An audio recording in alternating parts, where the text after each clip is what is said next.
अस्सलामुअलैकुम, सुबह बखैर। क्या हाल चाल? उम्मीद है कि सब ठीक ठाक होंगे। हम भी बिल्कुल खैरियत से हैं और हाजिर हो गए एक दफ़ा और। अच्छा, आज जो है मैं सुबह सुबह जब मैंने अपने घर में कहा कि चाय बना दें तो मुझे याद आया कि आज जो तारीख़ है उस तारीख़ में जो है वो चाय का बड़ा अहम किरदार है। अगर आपको याद हो 2019 का वाक़या है कि काफ़ी कशीदा हालात थे और हमारे जो पड़ोसी मुल्क है उसने हम पे जो है बड़ी जहारियत के साथ हमला कर दिया था और उसमें बड़ा एक इंटरेस्टिंग वाक़या हुआ और वो ये हुआ कि पाक फ़िज़ाइया ने एक भारतीय फ़ाइटर जेट को गिराया और उसमें जो हमने हमारे हासिल क्या लगा वो ये था कि हमने एक उनके फ़ाइटर पायलट को जो कि विंग कमांडर थे उनको लोगों ने पकड़ लिया। अफवाज ने उनको बचाया, लेके गए और उनको फिर वहाँ पे काफ़ी उनका ख्याल रखा गया। चंद दिन बाद रिहाई भी हो गई। लेकिन इस पूरे वाक़े में जो चीज़ अमर हो गई वो ये थी क्या वो चाय वाला वाक़या कि जब उन्हें चाय दी गई तो ही रियली अप्रिशिएटेड इट। और वो उसके बाद अब मतलब हम आज तक अभिनंदन के साथ जो है वो चाय को याद करते हैं हमेशा। पाकिस्तान और भारत में मुझे ऐसा महसूस होता है कि इतनी सारे सालों में जो कि हमारा होना नहीं चाहिए था, इट्स वेरी अनफॉर्चुनेट कि आज तक दो ममालिक जो हमसाए हैं वो हमसायों की तरह रह ही नहीं सके। हम वो वाले हमसाए हैं जिनमें नहीं बचपन से लड़ाई हो रही होती, हम देख रहे होते हैं हमारे दादा और उनके दादा भी लड़ते थे, फिर हम भी लड़ते हैं, उसके बाद हमारे बच्चे भी। दुनिया काफ़ी आगे चली गई है, बहुत सारे ममालिक हैं जिनके पुराने अगर उनके हालात कशीदा थे तो वो उन्होंने रिज़ॉल्व कर लिए हैं। वैसे ही सिर्फ यही रीज़न नहीं है कि आपके इक़्तिसादी हालात बेहतर होते हैं अगर आपके पड़ोस अड़ोस में अगर आपके ममालिक से अच्छे टर्म्स होते हैं।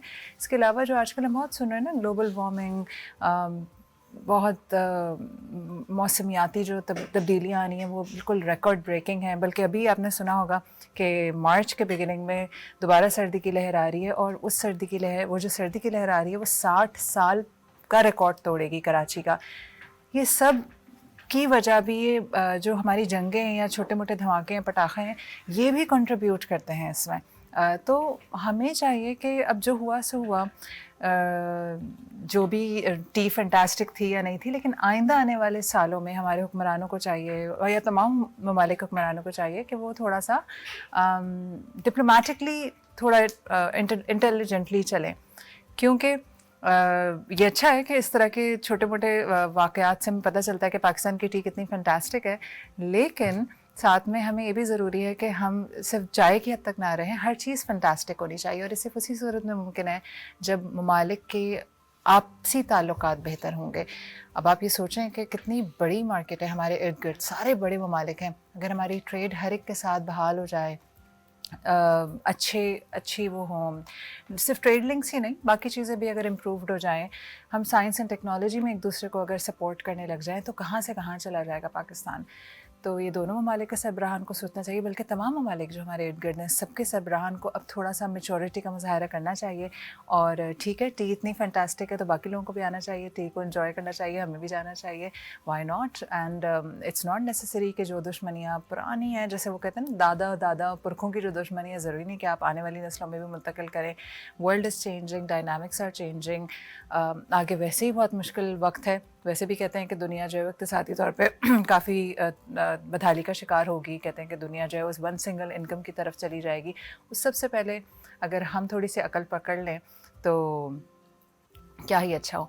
तो मैं बल्कि अपनी चाय मंगवाती हूँ क्योंकि मुझे ये पता है कि चाय तो यहाँ की बहुत फैंटास्टिक है। आप जाएँ, आप भी एक कप चाय का बनाइए एंड एन्जॉय योर टी। और आपने हमारे साथ जुड़े रहना है क्योंकि ब्रेक के बाद मैं जाऊँगी किचन में शेफ़ साइमा के पास और हम जानेंगे कि क्या बन रहा है आज। मिलते हैं इस छोटे से ब्रेक के बाद।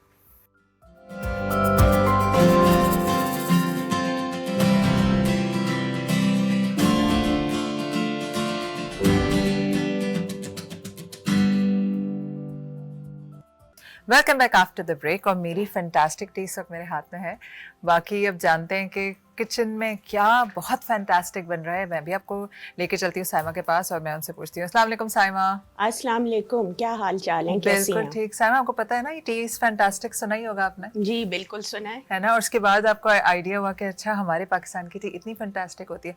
वैसे भी पाकिस्तान उन ममालिक में से है जहाँ पे चाय का कंजम्पशन बहुत ज़्यादा है। बल्कि बिल्कुल अगर हम चाय पीना छोड़ दें तो पता नहीं कितने $1 बिलियन हमारे बच जाए। बिल्कुल हम पानी से ज़्यादा चाय पीते हैं विच वैसे। Is very wrong. ये तो मुझे बाद में पता चला कि दिस चाय इज नॉट हेल्दी, ये जो दूध पत्ती हम पीते हैं ये तो दिस इज बिल्कुल भी नॉट healthy हेल्दी, नहीं है। उल्टा ही हमारी किडनीज के लिए खराब है। बिल्कुल बिल्कुल। बाकी जो फ्रूट टी है, ग्रीन टी है, दूसरी चाय है, दैट इज गुड फॉर अब मुझे हेल्थ। फिक्र हो रही है क्योंकि आज हम सुबह किडनीज की बातें कर रहे थे। नहीं सही होगी आपकी किडनी। क्या बन रहा है आज? जी, आज हम बहुत ही एज यूजुअल बहुत ही ज़बरदस्त सी एक रेसिपी लेकर आए हैं रमज़ान अफ्तार के हवाले से, और वैसे ये बच्चों के लिए भी बहुत बच्चों की भी बहुत फेवरेट रेसिपी होगी इंशाल्लाह। आज हम बनाने जा रहे हैं बीफ कीमे से स्पाइसी मैक्रोनीस। Spicy macaronis. यस, और लेकिन मैंने उसमें स्पाइस का लेवल कम कर दिया है और हम उसको आखिर में एडजस्ट करेंगे उस स्पाइस के लेवल को। लेकिन स्पाइसी हम इसको इसलिए कह रहे हैं क्योंकि हम इसको ज़रा सा काली मिर्च और ये सोया सॉस वाले उससे नहीं बना रहे हैं, बल्कि हम अपने देसी मसालों के साथ लोकल इसको बनाएंगे, लोकल स्पाइस से बनाएंगे। तो चलें स्टार्ट करते हैं। मैं इसके अज्जा बताती चलूँ। सबसे पहले तो मैंने इसमें लिया है 250 ग्राम बीफ कीमा। अगर आप चाहें तो आप इसको चिकन मिन्स से भी बना सकते हैं। चिकन की हम अक्सर चीज़ें बना रहे होते हैं, तो आज मैंने इसको थोड़ा सा ट्विस्ट किया कि हम इसको बीफ से बनाएं, क्योंकि बीफ से जो भी आप डिश बनाएंगे वो बहुत जूसी बनती है। वो बात चिकन के कीमे से नहीं आएगी। हाँ बिल्कुल, ठीक है ना। और अगर कीमा ड्राई हो जाता है जी, और अगर आप चिकन का कीमा ले रहे हैं तो फिर मैं बोलूँगी थाई लेग, हाथ का कुटा हुआ कीमा लें, उससे ये बहुत अच्छी बनेगी। तो यहाँ पे मैंने 250 ग्राम के बराबर बीफ का कीमा लिया था। 2 कप मैंने मैक्रोनीस बॉइल्ड है, ये मेरे पास बॉइल्ड 2 कप मैक्रोनीस है। अगेन आप शेप कोई भी ले सकते हैं। मैंने यहाँ, मुझे एल्बो मैक्रोनीस पसंद हैं, तो मैंने ये छोटा साइज़ जो एल्बो में है शेप में आता है वो लिया है। आप लोग इसमें शेल पास्ता भी यूज़ कर सकते हैं, ये दोनों बहुत इसके साथ अच्छे लगेंगे। इससे मुझे किडनी याद आ गई दोबारा आपको। बस आज हम किडनीज की बातें ना ही करें तो अच्छा है। अच्छा जी, फिर मैं इसमें शामिल करूँगी तकरीबन 1 टीस्पून अदरक लहसुन का पेस्ट। यहाँ मैंने शिमला मिर्च एक छोटी चॉप करके रख दी थी। एक छोटी शिमला मिर्च चॉप करके रख दी थी। आपकी चॉइस है, आप अपनी मर्ज़ी की सब्ज़ी ऐड कर सकते हैं, या शिमला मिर्च ना शामिल करना चाहें तो आप वो भी नहीं शामिल कर सकते। अच्छा, 1 प्याज मैंने लिया था, इसको मैंने चॉप कर लिया है। 3 टमाटर से मैंने टमाटो प्योरी यहाँ पे बना ली है 250 ग्राम कीमे के हिसाब से। अगर आप हाफ़ केजी कीमा लेंगे तो फिर आप 4 बड़े साइज़ के टमाटरों को ब्लेंड कर लीजिए, टमाटो प्योरी बना लीजिए, ऐसे जैसे मैंने यहाँ पे बनाई हुई है। कीमा 250 ग्राम आ गया। 2 कप उबली हुई मैक्रोनीज़ यहाँ ली थी। 1 चॉप्ड अनियन ले लिया है। 1 मैंने चॉप शिमला मिर्च ले ली है। आप चाहें तो इसमें अपनी मर्ज़ी की कोई भी वेजिटेबल इस्तेमाल कर सकते हैं। 1 टीस्पून के बराबर अदरक लहसुन का पेस्ट लिया था। ड्राई स्पाइसेस में हम शामिल करने जा रहे हैं यहाँ पर 1 टीस्पून लाल मिर्च का powder, 1 teaspoon paprika powder, 1 teaspoon ही हम यहाँ पर यूज़ करेंगे काली मिर्च पाउडर, 1 टीस्पून ज़ीरा पाउडर यूज़ करेंगे, 1 टीस्पून ही ऑरेगनो या मिक्स्ड हर्ब, जो भी आपके पास अवेलेबल हो आप वो यूज़ करें। नमक हस्बे ज़रूरत। अच्छा, मैं अब सबसे पहले इसमें डालने जा रही हूँ ऑयल, जो कि हमारा यहाँ पे तकरीबन 1/4 कप है। ऑयल डाल के मैं इसमें थोड़ी देर प्याज को जो है वो सौते करूँगी। ब्राउन नहीं करना है, हमने सिर्फ सौते करना है, यानी हल्का सा उसका कलर चेंज करना है लाइट पिंक की तरफ। अच्छा, ये तो सारे मैंने आपको इंग्रेडिएंट्स बता दिए। आखिर में हम इसको जब सारी चीज़ों को मिक्स करेंगे मैक्रोनीस को, तो फिर बिल्कुल आखिर में मैं इसमें तकरीबन हाफ़ कप के बराबर क्रीम शामिल करूँगी। क्रीम शामिल करने से होगा ये कि अगर इसकी स्पाइसीनेस तेज़ है तो ये उसकी स्पाइसीनेस को थोड़ा सा माइल्ड साइड पे ले जाएगा। दूसरा ये है कि क्रीम से इसका टेक्सचर बहुत अच्छा आ जाएगा, क्रीमी भी रहेगा, आपको चीज़ डालने की ज़रूरत नहीं है। लेकिन अगर आपके पास घर में चीज़ है तो आप इस्तेमाल कर सकते हैं। यहाँ मैं शामिल करने जा रही हूँ अब 1 अदद चॉप्ड प्याज। ठीक है, ये मैंने इसमें डाल दी है। जब तक थोड़ा सा प्याज जो है वो अपना कलर चेंज करेगा, हम इसको थोड़ी देर जो है वो फ्राई करते रहेंगे साथ साथ ही।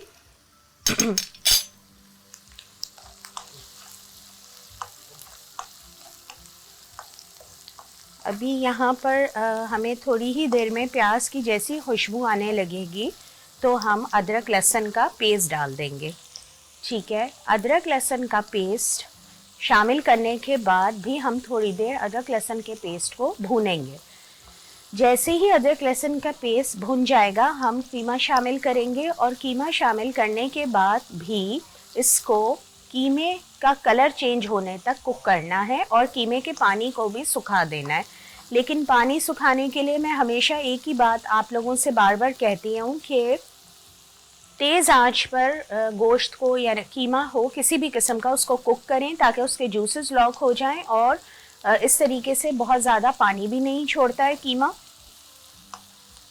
तो फिर गलेगा कैसे? अगर पानी आप सारे ड्राई कर लें और जूसेस लॉक कर लें तो गलेगा कैसे? नहीं, अभी तो हम सिर्फ उसका कलर चेंज करें ताकि इसके जूसेस लॉक हो जाए और ड्राई ना हो। फिर हम तमाम स्पाइसेस शामिल करेंगे और स्पाइसेस डाल के थोड़ा थोड़ा सा पानी डाल के उसको भून लेंगे। हल्का सा जब वो भुन जाएगा, कीमा भुन जाएगा, तो फिर हम टमाटो प्यूरी शामिल करेंगे। टमाटो प्यूरी डालकर भी हमने थोड़ी देर मीडियम आंच पर इसको पकाना है, अनकवर। ठीक है, ढकना नहीं है। कीमा है, आपको पता है कीमा फ़ौरन गल जाता है, तो थोड़ी देर जब उसका टमाटो प्यूरी का पानी भी कम हो जाएगा, रिड्यूस हो जाएगा, हल्का हल्का ऑयल आपको नज़र आने लगेगा, तो हम इसमें ज़रा सा और पानी शामिल करके जो है ढककर 10 मिनट तक कुक करेंगे। दैट्स इट, इससे ज़्यादा नहीं हमने पकाना है। फिर हम अपनी सब्जियां भी शामिल करेंगे इसमें। सब्ज़ी में हमारे पास सिर्फ शिमला मिर्च है यहाँ पे। आप चाहें तो इसमें मशरूम्स का इस्तेमाल कर सकते हैं, स्वीट कॉर्न्स ले सकते हैं, गाजर डाल सकते हैं। ये काफ़ी सारी चॉइसेस हैं आपके पास, आप लोग जो ऐड करना चाहें वो डालें। शिमला मिर्च आप आखिर में डालें मैक्रोनीज़ मिक्स करने से पहले, ताकि उसकी क्रंचीनेस अच्छी लगे और उसकी जो यानी कलर भी जो है वो चेंज नहीं होगा। अभी मैं सब कुछ आपके सामने करूँगी। थोड़ा सा ये प्याज फ्राई करने का जो प्रोसेस होता है वो स्लो होता है। जी, स्लो भी होता है, और अगर हमने इसको छोड़ दिया तो ये फ़ौरन जल जाएगा। तो उसके सर पे खड़े होकर ही मैं इसको फ्राई करती रहूँ, अच्छी बात है, वरना फिर हमारी पूरी डिश का कलर ख़राब आ जाएगा। आपको पता है कुछ ऐसे लोग हैं जो कि प्रमोट कर रहे हैं कि बगैर ऑयल के कैसे खाना बनता है, इंडिया के मैं देखती थी। अच्छा, मुझे नहीं मालूम, आप मुझसे ज़रूर शेयर कीजिएगा क्या इन्फॉर्मेशन आई है, ज़रा पढ़ते हैं ना। देखें यहाँ पे इस वक्त मैंने बहुत ज़बरदस्त सी प्याज जो है हल्की हल्की सी पिंक और गोल्डन की तरफ जब थी तो इसको फ्राई कर लिया है, और फ्राई करने के बाद ही मैंने इसमें अदरक लहसुन भी डाल दिया था। अदरक लहसुन हमारा बहुत अच्छे से भुन चुका है, तो मैं अब इसमें जो है कीमा शामिल करने जाऊंगी। और कीमे के लिए मैंने जैसे आपको बताया है कि मेरे पास जो है वो यहाँ पे 250 ग्राम कीमा था। ठीक है, 250 ग्राम कीमे के हिसाब से अगर आप 2 कप उबली हुई मैक्रोनीज़ लेंगे तो बहुत अच्छा रेशो रहेगा। ना बहुत ज़्यादा मैक्रोनीज़ होंगी, ना बहुत ज़्यादा कीमा होगा। बहुत अच्छा बैलेंस ही ये एक आपकी डिश बन जाएगी, जो कि आराम से 3 लोग तो खा सकते हैं।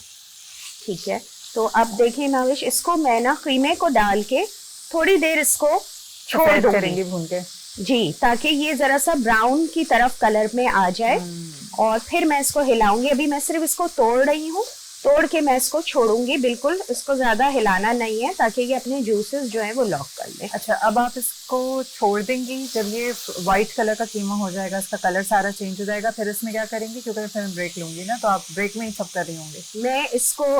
मैं इसको बिल्कुल अभी ये जैसी कलर चेंज करेगा ना, फिर इसमें सारी चीज़ें शामिल करना शुरू करूँगी। और वो सारी चीज़ें क्या है वो भी एक दफ़ा दोबारा जी मैं दोबारा बता देती हूँ। इसमें मैं डालूंगी 1 टीस्पून के बराबर लाल मिर्च का पाउडर। अच्छा, 1 टीस्पून के बराबर ही पेपरिका पाउडर जाएगा इसमें। 1 टीस्पून काले मिर्च का पाउडर जाएगा। 1 टीस्पून ज़ीरा पाउडर शामिल करेंगे। 1 टीस्पून ही ऑरेगेनो या मिक्स्ड हर्ब। अगर आपके पास नहीं है तो आप स्किप कर सकते हैं, मगर इससे बहुत अच्छा फ्लेवर आ जाएगा, क्योंकि हमने टमाटो प्यूरी भी बनाई है। तो जिसे हम पास्ता सॉस कहते हैं ना, ये बिल्कुल पास्ता सॉस वाला इसका फ्लेवर उठकर आएगा जब ये तमाम मसालों के साथ इसकी प्यूरी इनकॉर्पोरेट होगी। नमक हस्बे ज़रूरत शामिल कीजिएगा। हमने इसमें किसी सॉस का इस्तेमाल नहीं किया है, तो नमक हमें डालना होगा।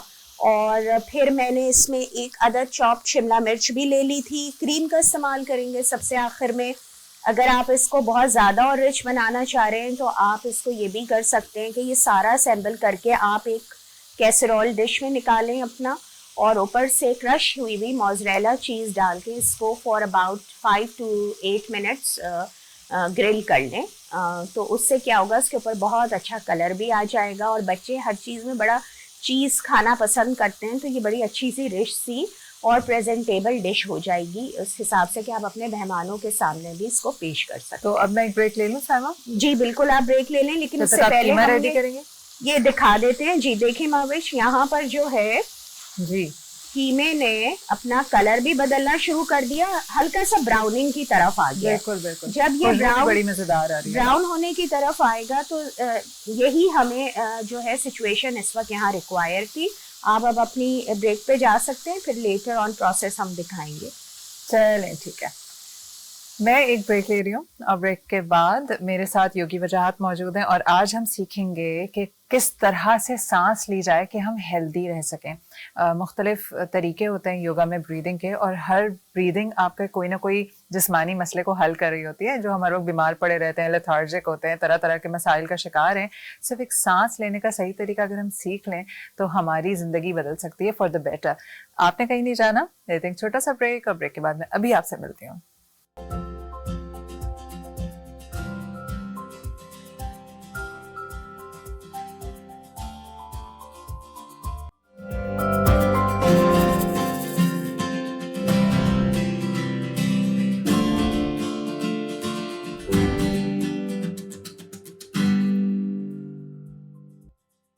Welcome back after the break. मैं ब्रेक पे जाने से पहले एक बात कह रही थी कि हम जो अभी योगी भाई से बात करेंगे, और वो ये करेंगे कि आप अपनी सिर्फ सांस लेने के ज़रिए अपनी तमाम मसाइल को हल कर सकते हैं।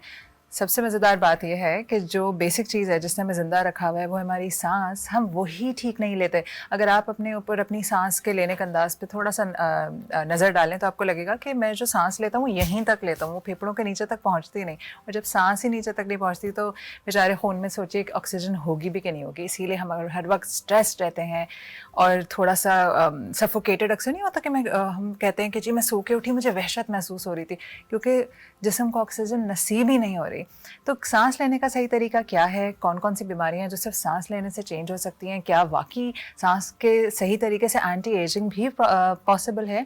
इसीलिए में शायद योगी जो हैं वो बड़े वो लगते हैं, ज़्यादातर जवान लग रहे होते हैं। तो अभी जानते हैं सांस लेने का सही तरीका क्या है योगी वजह से। अस्सलाम वालेकुम। वालेकुम अस्सलाम। कैसे हैं आप? सुम्मा। अच्छा, हम देखते हैं इर्द गिर्द के जो योगी होते हैं वो बहुत अरसे तक जवान लग रहे होते हैं। तो सिर्फ यही नहीं कि सांस लेने से तमाम मसाइल हल हो रहे हैं, एंटी एजिंग के लिए भी बड़ा कारगर है ना। बल्कि लग नहीं रहे होते हैं, वो होती ही जवान, वो फील ही अंदर, इट्स जस्ट द एज जो कि बढ़ रही होती है, होते वो अंदर से। आप एज को रोक सकते हैं, रिवर्स कर सकते हैं। और सांस लेने के हवाले से आपने बड़ी अच्छी बात की, और मैं ये कहूँगा कि कुछ जगहों पे आपको असातिज़ा से सीखना पड़ता है। उम्र रसीदा अफराद, ज़िंदगी के पेचोखम से गुजरने वाले लोग जो तजर्बात से मुस्तफ़ीद होते हैं, फिर वो आलिम बन जाते हैं, उस्ताद बन जाते हैं। ब्रीदिंग में ये पैटर्न थोड़ा सा मुख्तलिफ हो जाएगा, क्योंकि आमतौर पे लोग सही सांस नहीं लेते, और जब सही सांस नहीं लेते तो बड़े होके भी सही सांस नहीं लेते। तो अगर उनको हमने अपना मौलिम मान लिया तो हम भी फिर वो सांस लेंगे जो वो ले रहे हैं। इसके लिए फिर हमें आना पड़ेगा बच्चे की तरफ। बिल्कुल। एक छोटा सा बच्चा, ये वाहिद उस्ताद है ब्रीदिंग का जो एक बच्चा होता है। जिसको बच्चा सो रहा होता है तो एब्डोमिनल ब्रीदिंग, स्टमक ब्रीदिंग करता है, और यही ब्रीदिंग उसके बचपन को निखार देती है। वो चिलचिला होता है, वो खेलता है, कूदता है, उसका हर वक्त वो सवाल करता है, उसमें एक इस्तराब होता है, एक सीमाब तबीयत होती है। ये मिजाज कहाँ से आता है? ये मिजाज उसकी ब्रीदिंग से भी आता है, उसको वहाँ से भी और अगर हम यूँ कहें कि ये जो छोटा सा बच्चा जब हम ऑब्जर्व करते हैं, वो सांस अंदर लेता है तो पेट ऊपर आता है, और सांस बाहर निकालता है तो पेट नीचे जाता है, जो कि हमारा रिवर्स हो जाता है एज के साथ। ये अल्लाह का बनाया हुआ शायद यही कानून था जिस्म के लिए। हमने विद टाइम हमने इसको भुला दिया। बहुत सी चीज़ों में हम नज़र तो रखते हैं, यानी बसारत नहीं रखते। नजर आ रहा है लेकिन समझ नहीं आ रहा। देखते हैं लेकिन बसीरत नहीं होती। हम गुफ्तगू तो करते हैं लेकिन उसमें उस सूझबूझ को नहीं लाते, विजडम नहीं होता। तो अल्फाज होते हैं, विजडम नहीं, इंफॉर्मेशन है, नॉलेज नहीं है। इसी तरह हम सांस लेते हैं लेकिन वैसे नहीं लेते जैसे लेना चाहिए। योगा सांस के हवाले से एक बहुत मुस्तनद पूरा एक सेपरेट एरिया रखता है। यानी अगर आप योगा की बात करें तो जब हम यम नियम आसन प्राणायाम प्रत्याहार ध्यान धारणा समाधि पे बात करते हैं, ये स्टेप्स हैं हमारे, तो एक लफ्ज आता है प्राणायाम। आमतौर पे जब प्राणायाम या प्राण की बात करते हैं तो लोग सिर्फ सांस ले लेते हैं। ये जीवत जो तवानाई है, ऊर्जा है, जिसको आप वाइटल एनर्जी कह लीजिए, फोर्स ऑफ लाइफ या लाइफ फोर्स कह लीजिए। कायनात में बहुत सी जगहों पे ऑक्सीजन है, लेकिन बहुत सी जगहों पे ऑक्सीजन नहीं है। वहां पे जिंदगी फिर भी है। आप खला में ले लीजिए, खला में जो इतने बड़े सैयारे चल रहे हैं, तो इनके गिर्द कहीं ऑक्सीजन है, कहीं ऑक्सीजन नहीं है। चांद पे ऑक्सीजन नहीं है, लेकिन क्या वहां पे जिंदगी है? चांद खुद बता रहा है कि वो जिंदा है।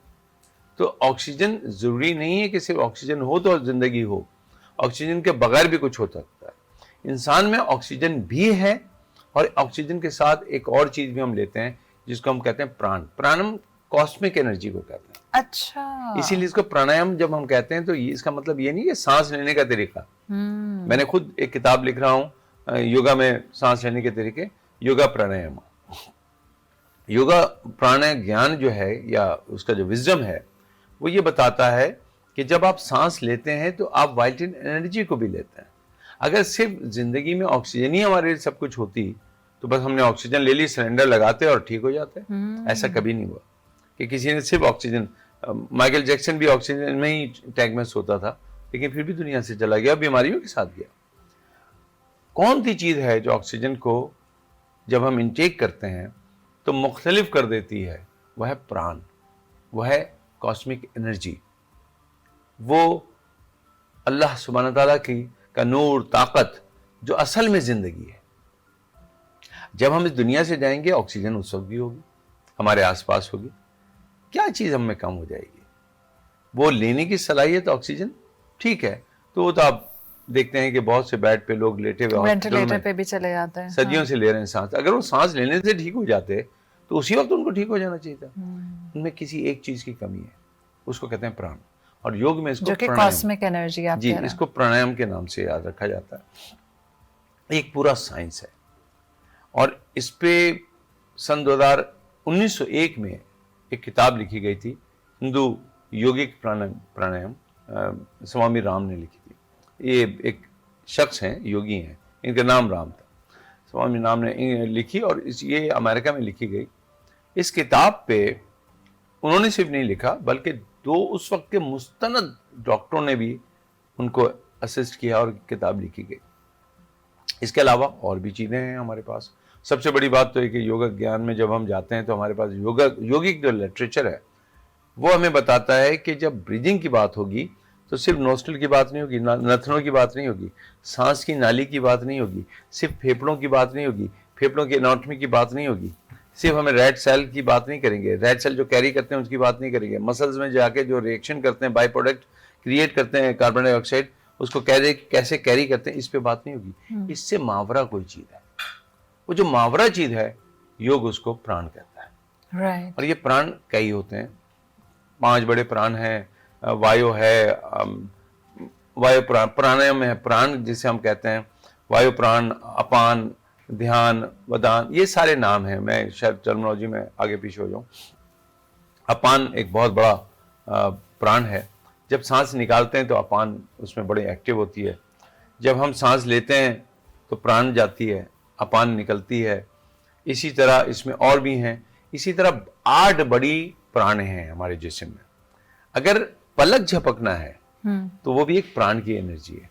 इसी वजह से अगर वो एनर्जी खराब हो जाए तो या तो आपको यूं नजर आएगा इंसान, आंख बिल्कुल उसकी खुली हुई होगी और आपसे बातें कर रहा होगा, या फिर वो बात करते हुए बार बार इस तरह कर रहा होगा कि आपको खुद लगेगा कि ये नॉर्मल तो नहीं है। बिल्कुल। और कुछ लोग ऐसे होते हैं। हाँ। कुछ लोग हैं जो इस तरह बैठ के आपसे बातें करेंगे, वो हिलेंगे भी नहीं। और कुछ जो हैं वो बात करते हुए तो अनवॉलंटरी कोई मूवमेंट आप उनमें देखेंगे, बैठते हुए एक बात की और फिर यूं किया फिर बैठ गए।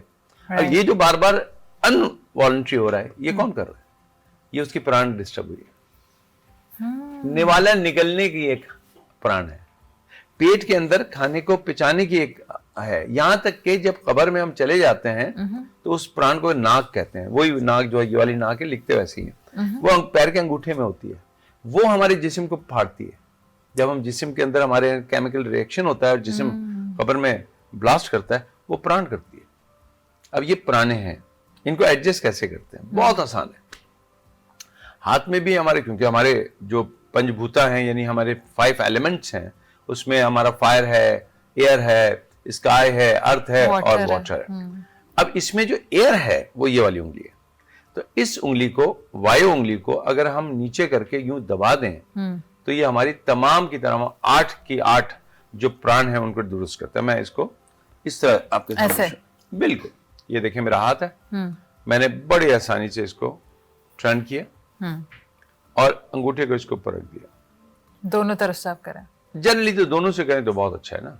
जैसे हम ऐसे अब एक से करेंगे तो 50% बेनिफिट मिला। अब मैं इस हाथ को नीचे हल्के हल्के ला रहा हूँ, मैंने यहाँ रख दिया, ये वाला यहीं रखता हूँ ताकि आप देख ये यहाँ टच होना चाहिए या नहीं थोड़ा होना चाहिए, मुड़ जाए, लेकिन जैसे इसके कंफर्टेबल रहे, ऊपर इस एयर के ऊपर फायर आएगा ना, तो जो लूपिंग होगी ब्रेन के अंदर, न्यूरॉन्स में सेल्स बनेंगे, वो पिट्यूटरी ग्लैंड्स को जो मैसेज देंगे, वो पिट्यूटरी ग्लैंड जो फिर एक्टिव करेगा हमारे जिस्म के सिस्टम को, उसका बेनिफिट हमें चाहिए। ये पूरी एक साइंस है। तो अब ये करके अगर आप नॉर्मल बैठे हुए हैं, जैसे हम बैठे हैं, मैं आपको इससे बड़ी खूबसूरत मिसाल देता हूँ। एक शख्स है जिसका दिल बड़ा घबरा रहा है और ऐसा लग रहा है जैसे कुछ अनकॉन्शियस, नॉर्मल नहीं है, उसको डकार वहशत हो रही है उसको। जैसे हम बच्चे को दूध पिलाने के बाद छोटे बच्चे को डकार लाते हैं, वो सुकून में आ जाता है।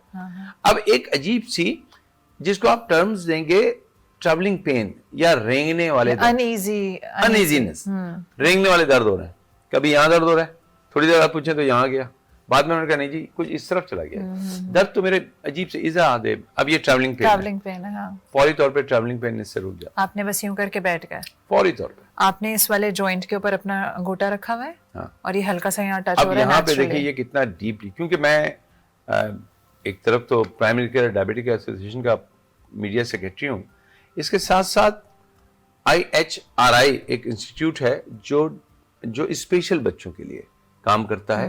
मैं वहां पे CP चाइल्ड को देखता हूँ as a homeopathic doctor, cerebral palsy के बच्चे जो हैं, दिमागी फालिज में जो मुब्तला हैं। अब उनमें क्योंकि नेक रुक नहीं रही होती है और नेक मूवमेंट, ये बॉडी मूवमेंट जो है, कोऑर्डिनेशन की जो हमारा सिरबम है जो कोऑर्डिनेट करता है हमारी माइंड बॉडी को, वो खराब हो जाता है वहां पे। चलें उसको हम बात कर लेते हैं कि उसमें कुछ प्रॉब्लम आती है, डिटेल में नहीं जा रहा। अब क्या करेंगे हम, यहाँ पे उनको बच्चों को कहते हैं कि जी वो वायु मुद्रा लगा लें, तो ये हेल्प करता है कामनेस ये हर उस अनवॉलंटरी मूवमेंट को जो आप नहीं करना चाह रहे और हो रही है उसको रोकता है।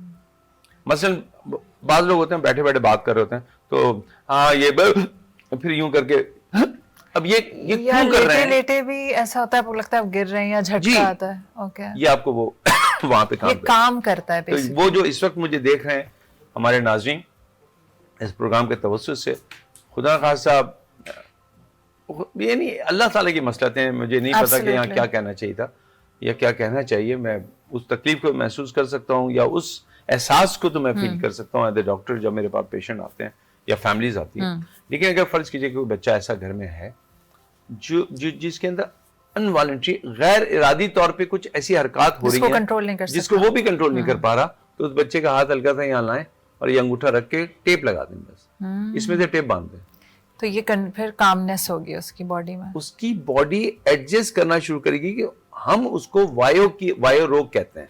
तो जिन लोगों को एंजाइटी होती है या जिन लोगों को वहशत रहती है, तो वो ऐसे ज्ञान मुद्रा लगाएंगे, वो ये लगाएंगे।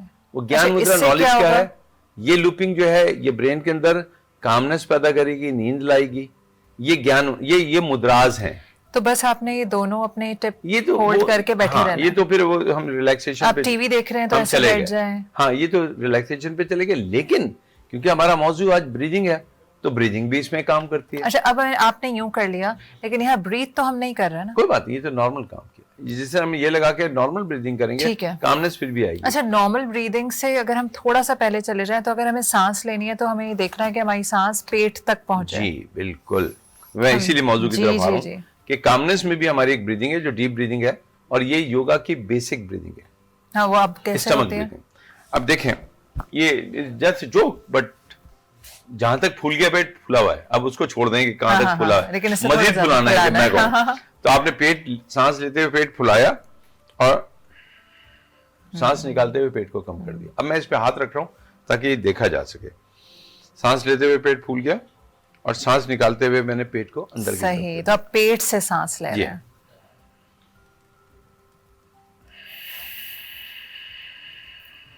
और सीना हिल नहीं रहा है। क्योंकि मैं स्टमक से ले रहा हूँ, डायफ्रामेटिक। और आमतौर पे हमारा सीना ऊपर नीचे हम होता ऐसे है। लेते हैं। हाँ, क्योंकि हम यहीं तक लेते हैं सांस। जी जी। और जब हम सांस लेते हैं तो पेट अंदर जाता है, और जब सांस निकालते हैं तो पेट बाहर आता है।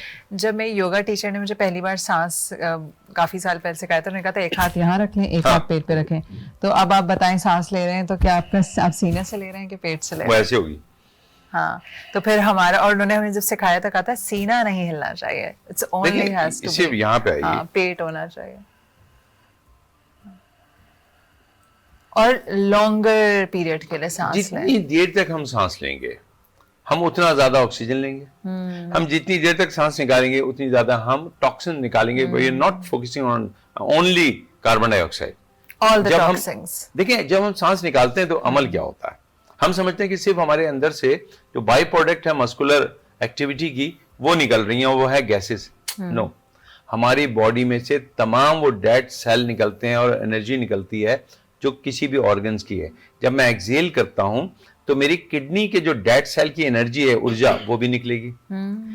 हार्ट के जो डेड सेल हैं, क्योंकि डे बाय डे हमारे सेल्स तो डाउन हो रहे हैं ना, लेकिन वो सेल्स फिजिकल भी हैं और उनमें ऊर्जा या कॉस्मिक एनर्जी भी है। बिल्कुल तो सही। हर एक्सहेलेशन मेरे तमाम ऑर्गन्स की जो कॉस्मिक एनर्जी है वो भी निकालती है। तो जब मैं आपके साथ सांस ले रहा हूं यहाँ पे, तो यहाँ पे जब मैं एक्सहेल करता हूं तो मेरे ब्रेन के जो सेल्स हैं उनकी जो कॉस्मिक एनर्जी है वो भी एक्सहेल होगी।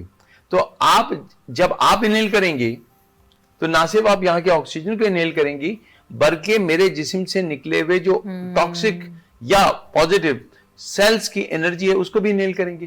तो वही थॉट आपके अंदर हल्के हल्के डेवलप होने लगेगा जो मैंने एक्सहेल किया। ये सोहबत का असर होता है। जी, सोहबत का असर है, या वालिदैन के साथ जो बच्चे रहते हैं उनकी तरबियत में फर्क है। अब क्योंकि मैं उसकी डिटेल में जाना चाह रहा हूँ थोड़ा सा, तो मैं आपको ये बताता हूँ, बड़े मजे थे कि आप ब्रीदिंग के कई तरीके हैं योग में।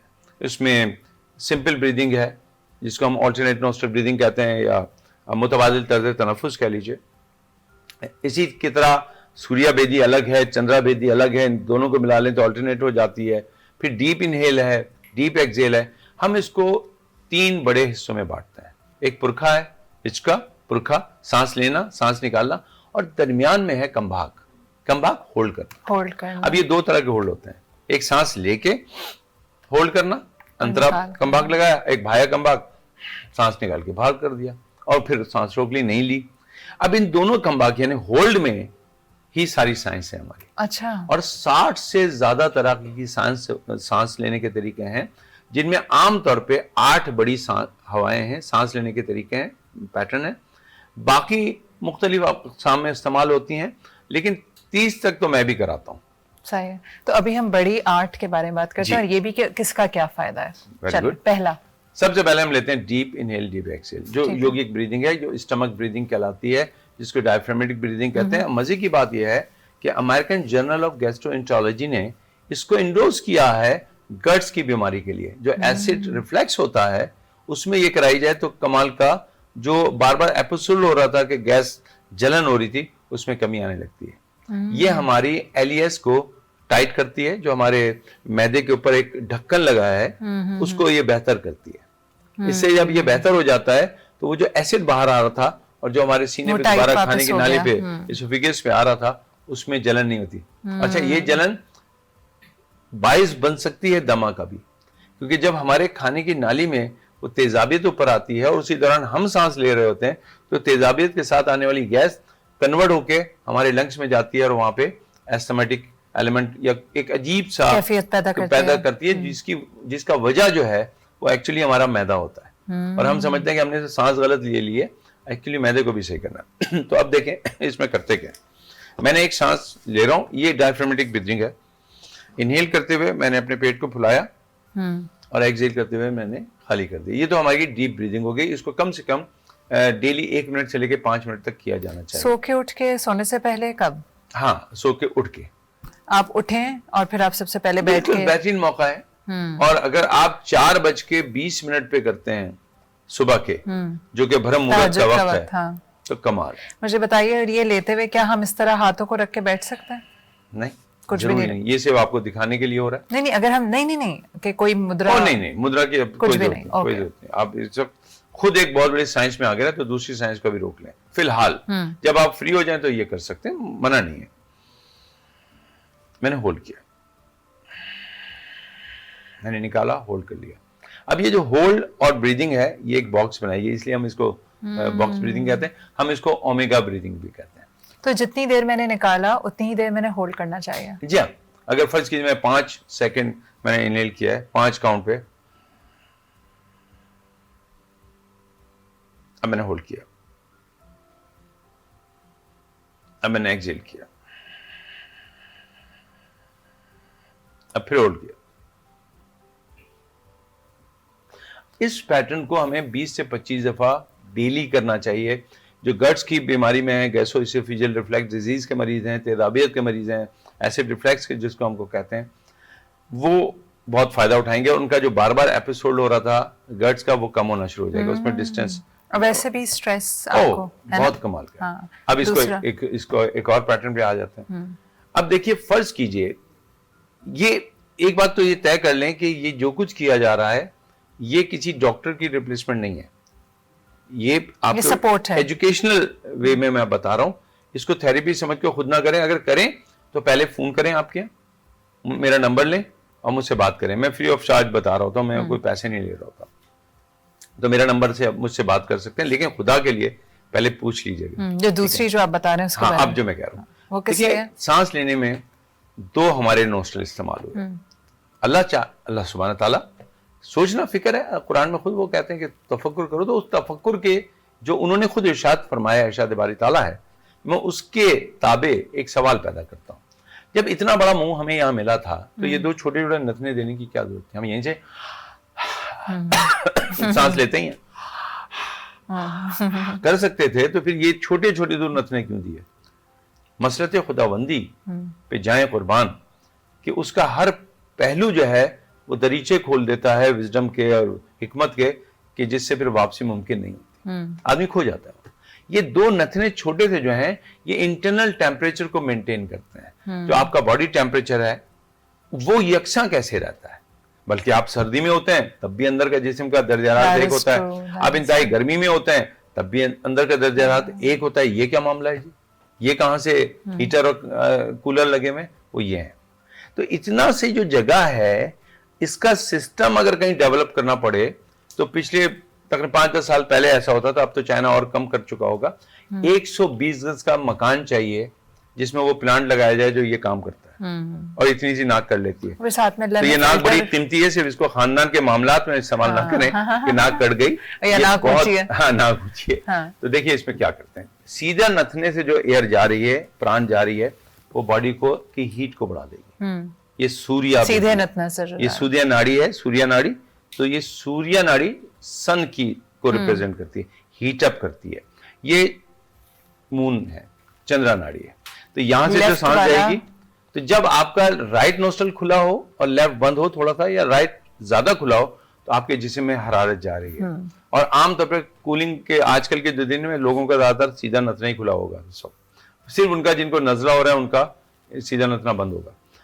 लेकिन जब गर्मियां आए तो आप देखेंगे आपका उल्टा नथना ज्यादा काम ये नेचुरल होता है, ये नेचुरल होता है, अनकॉन्शियसली है। अल्लाह सुब्हान ताला की मसलतें ये हैं कि वो जो कानून बनाते हैं वो कानून कुदरत है, लेकिन वही कुदरत कानून को तोड़ भी देती है। सिर्फ वही उसी पे ये जेद देता है और उसी को भाता है। आमतौर पे तमाम जानदार जो हैं अनकॉन्शियस ब्रीदिंग करते हैं, सिवाय एक मखलूक के, वो है डॉल्फिन। वो है dolphin. Dolphin. Dolphin consciously breathing करती है। अगर वो सोते में भी ब्रीदिंग छोड़ दे तो वो मर जाएगी दम घुटने से। उसके जिस्म का, जहन का एक हिस्सा उसकी ब्रीदिंग को कॉन्शियसली करा रहा होता है। वो कॉन्शियसली इख्तियारी तौर पे सांस लेती है। अगर वो इख्तियारी सांस लेना बंद कर दे, दम घुटने से पानी में मर जाएगी। कुदरत का कानून है ना, और उसका कुदरत ही तोड़ रही है। ये जो आपकी ब्रीदिंग है ये किस मर्ज में हमें हेल्प करती है? देखिए, अब मैं यहाँ से उस साइंस को लेके चल रहा हूँ। अब हम पहले स्टेप पे आते हैं कि मैंने राइट नोस्ट्रल से इनहेल किया। इसका करने के कई तरीके हैं, तो उसमें मत जाइए। इसको योगी के अंदाज में करूंगा तो टाइम लगेगा, मैं डायरेक्टली बता मैंने अपना लेफ्ट नोस्ट्रल बंद किया,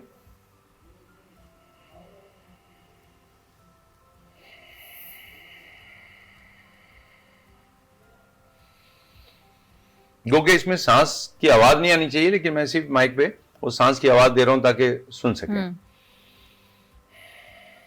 हर वो आदमी जिसका ब्लड प्रेशर लो हो रहा है, बहुत लेथार्जिक हो रहा है, अभी उसको जाके कोई बड़ा काम करना है, लेक्चर देना है, बात करना है, दौड़ना है, खिलाड़ी है, रनिंग का मसला है, उसको राइट नोस्ट्रल से ब्रीदिंग कर लेनी चाहिए, एनर्जी ऊर्जा आ जाएगी। सही है। ठीक है, लेकिन अगर ब्लड प्रेशर ये ब्लड प्रेशर हाई नहीं होगा, यानी हम उसको लो से हाई पे नहीं लाएंगे, हम नॉर्मल पे रुक जाएंगे, उससे ऊपर नहीं आएगा, एनर्जी लेवल वापस आ जाएगा। तो जब लगे कि हाँ जरा मैं एक्टिव हो गया, सही हो जाए, लेकिन फिर अपने डॉक्टर को दिखाएं। ये इलाज के तौर पे इस वक्त इस्तेमाल ना करें। और अगर ब्लड प्रेशर हाई हो रहा है तो फौरी तौर पे राइट नोस्ट्रल बंद किया। राइट नोस्ट्रल, अच्छा, इससे आप कूल दोनों से डाउन हो निकाल जाता है। अच्छा, दोनों से निकाल दें, ठीक है। सांस यहां से ली, हाँ, और इसी से निकाल दें। निकाल। अब एनर्जी लेने के लिए हम राइट सीधे नोस्ट्रल हाथ से ले रहे थे और निकाल दोनों से नहीं रहे थे, दोनों कर सकते हैं वो ठीक है। मैंने और दिखाया। अच्छा, और एनर्जी को नीचे लाने के लिए दोनों हालत में आप दोनों से निकाल दीजिए, ठीक है, ठीक है, क्योंकि हमारा टारगेट तो इस वक्त इनहेल करना है। सही है। अब इसी को हम ऑल्टरनेट, अब मुझे नहीं पता कि मेरा ब्लड प्रेशर हाई के लो है, लिहाजा फिर हम क्या करते हैं, पिलाने Alternate में breathing। हम शक्कर और नमक मिला के पिला देते हैं कि जो भी हो नुकसान तो होना चाहिए, फायदा हो ना हो। ब्लड प्रेशर हाई वाले को नमक दे दिया, वो गया, शुगर वाले को यानी दे दी, तो गई। तो ये नमक ऐसा नहीं शक्कर का करना। जो पानी है मिला के पिलाते हैं, जी जी माशाल्लाह, ये पता वो नहीं गलत किसने- है ना? गलत, गलतुल आम है, गलत नहीं है, गलतुल आम है। अच्छा, एक और अब आप ब्रीदिंग का देखें, बताएं। अब किसी को नहीं पता कि उसको ब्लड प्रेशर हाई हो रहा है, अनकंफर्टेबल हो रहा है, जहाज में सफर कर रहा है, गाड़ी में जा घबराहट रहा हो रही है। हाईवे पे जा रहे हैं, डॉक्टर नहीं मिल रहा, तो उसको अल्टरनेट नोस्ट्रल ब्रीदिंग करा दें।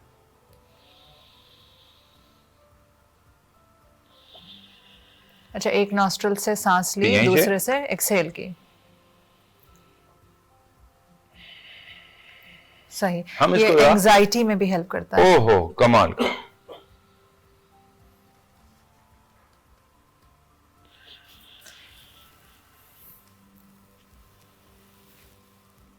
थोड़ी सी देर के लिए आपको सांस दोनों नसें बंद रखना है, फिर खोलना है। ठीक है। देर तक सांस लीजिए, निकालिए, फिर देर तक सांस लीजिए, बंद कर लिया, अपोजिट,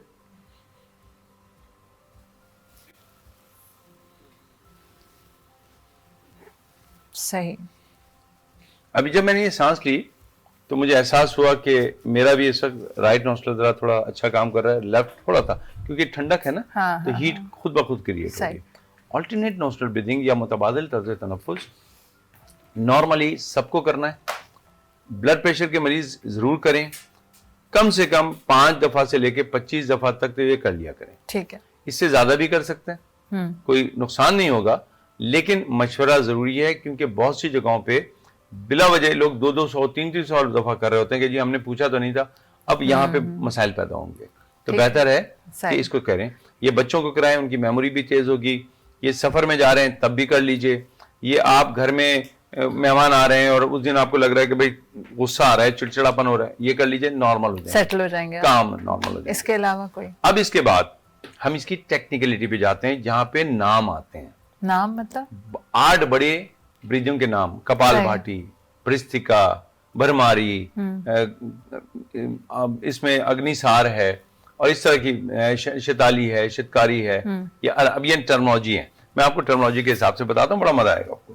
देखिए, और आपसे भी दरखास्त करता हूँ, जब आप ये करें तो एक टिश्यू पेपर अपने साथ रख लें, क्योंकि आपको नाक साफ करने के लिए। जी बिल्कुल, क्योंकि अब ये टॉक्सिन निकलेंगे ना, ये तो तय है कि टॉक्सिन निकलेंगे, और टॉक्सिन नहीं भी निकले तो शायद जरूरत पड़ सकती है, तो अच्छा है कि इनका बिजनेस भी अच्छा चलना चाहिए, और चल भी अच्छा है। सही। ठीक है।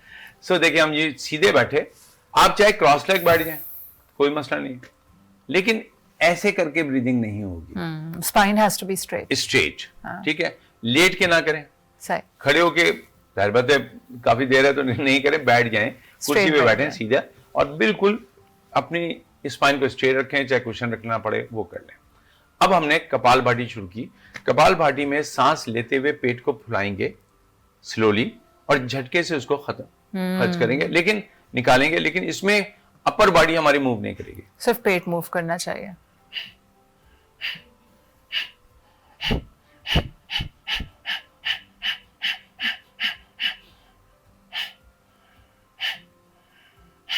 अब मैं स्लो करके दिखा रहा हूं ताकि आप समझ सकें। सांस लेते हुए पेट फूल गया, झटके से झटके से निकालना। खाली किया। जिन लोगों को ऑलरेडी लंबर का मसला है या L4 L5 का मसला है या कमर में दर्द है, उनको बहुत एहतियात की जरूरत है, डॉक्टर से मशवरा किए बगैर ना करें। अच्छा, जिन दर्द लोगों बढ़ को जाएगा। हाइपरटेंशन है, हाई ब्लड प्रेशर है, क्योंकि ये ब्लड प्रेशर हाई करेगा। कपालभाति गर्मी की गर्म पैदा करती है। ये क्या करती है? इसका ये आप- फायदा क्या है? कपालभाति आपकी स्किन को निखार देती है। भट्टी, कपालभाति बिल्कुल ये माथे को ऐसा साफ करती है कि यहाँ से रिंकल विंकल सब साफ हो जाते हैं। एंटी एजिंग की ब्रीदिंग है। ये शुगर के पेशेंट के लिए एक बहुत बेहतरीन टूल है पेनक्रियास को एक्टिवेट या इंटरनल बॉडी ऑर्गन्स का मसाज करने के लिए। तो वजन है इससे कम होगा, चाहे आप एक्सरसाइज करें चाहे ना करें। देखिए ये लफ्ज जो है थोड़ा सा टेक्निकल हो जाएगा, एक्सरसाइज तो करनी है। नहीं, क्योंकि बहुत से ऐसे लोग होते हैं जो व्हील चेयर बाउंड हैं या अब मरीज जहाँ- हैं। बिल्कुल, जज़ाकल्लाह, आपने बहुत अच्छी बात की। जहां पे रुकावटें हैं वहां पे योगा की सहूलतें हैं, तो रुकावटों में सहूलतों को इस्तेमाल करेंगे। अगर रुकावट नहीं है तो सहूलत की तरफ ना जाएं, सब कुछ करें। सही। तो ब्रीदिंग भी करें। तो ये आप आसन कह रहे हैं नॉटिस करें। कि ये हमें हेल्प करती है ब्लड प्रेशर में, एंटी एजिंग में, और हमारा पेट टाइट हो जाता है, कोर टाइट हो जाता है। अब ये वजन भी कम कर रहा है। सही है। तो 1 पैक 6 पैक इन 1 पैक वाला कॉन्सेप्ट आ सकता है, ठीक है। 6 पैक नहीं बनेंगे लेकिन वजन आपका कम होगा। एटलीस्ट 1 पैक हो जाएगा, 1 straight पैक हो जाएगा, जाएगा। सही हो जाएगा, सीधा हो जाएगा। अच्छा जी, इसके एक अलावा तो ये है, और जिन लोगों को ऑलरेडी कोई सीरियस ऑपरेशन हुआ है, अभी ऑपरेशन हुए चनी माह गुजरे हैं और डॉक्टर ने इजाजत नहीं दी, प्लीज वो बहन ना नहीं करें। करेंगी, ठीक है। जिन लोगों को इंटरनल कोई इंजरी है, लाइक कुछ भी हो सकता है, कोई हाँ। प्रॉब्लम है, उस पर नहीं जाना, इंटरनल इंजरी हो वो प्लीज ना करें, ठीक है। ठीक है जी, क्योंकि ये जर्क है और सही। ये फिर नुकसान हेल्दी हैं तो ही करें। जी हाँ, हेल्दी हो तो करें। फिर? अब ये कपालभाति हो गए। सही है। इसी में एक अग्निसार है। उसमें क्या होता है? अग्निसार तो अग्नि में से आग आग। को भड़का दें।